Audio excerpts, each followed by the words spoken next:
Welcome to mangoes vlogs. இன்றைக்கி நம்ம இந்த வீடியோவில் பார்க்க போகிறது ஒரு டெண்டரான சிக்கன் கிரேவி. வீடியோவை ஸ்கிப் பண்ணாமல் பாருங்கள், ஏன்னா அதில் மசாலா இடையில நிறைய இடங்களில் சேர்ப்போம். ஸோ ஸ்கிப் பண்ணிங்கன்னா ஏதாவது ஒன்று விட்டு போயிடும். வாங்க எப்படி செய்யலாம்னு பார்த்துடலாம்.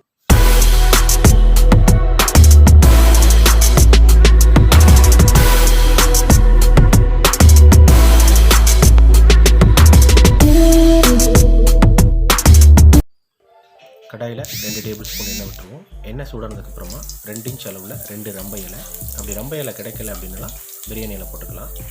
பட்டை, ஒரு அன்னாசிப்பூ, 3 கிராம்பு, 1/4 டீஸ்பூன் சோம்பு, இது எல்லாத்தையும் மீடியமான ஹீட்டில் லைட்டாக வறுத்துருவோம். இது நல்லா வறுப்பட்டதுக்கப்புறமா இதில் 2 பெரிய வெங்காயத்தை சின்ன சின்னதாக வெட்டி வச்சுருக்கேன்.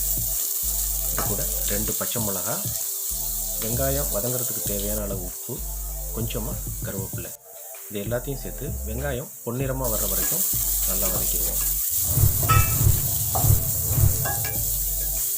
வெங்காயம் பொன்னிறமாக வதங்கினதுக்கப்புறமா இது கூட 1 டேபிள் ஸ்பூன் அளவில் இஞ்சி பூண்டு பேஸ்ட்டு. இப்போ இந்த இஞ்சி பூண்டு பேஸ்ட்டோட பச்சை வாசனை போகிற வரைக்கும் இதையும் நல்லா வதக்கிடுவோம்.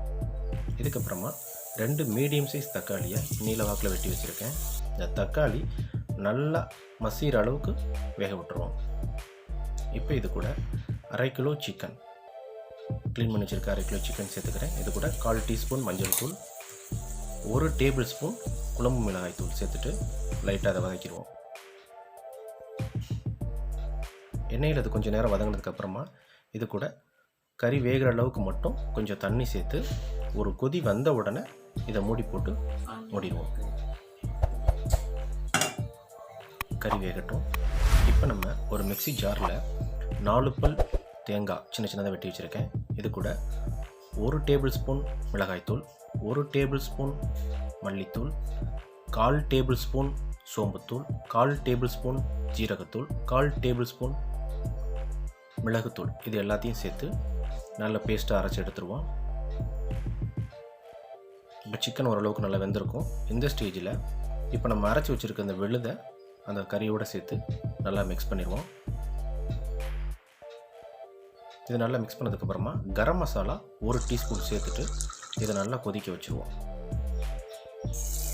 இப்போ பார்த்தீங்கன்னா அருமையான டெண்டரான சிக்கன் கிரேவி தயாராகிடுச்சு. இதை சப்பாத்தி, தோசை, இட்லி இது கூட சாப்பிட்டோம்னா செமையாக இருக்கும்.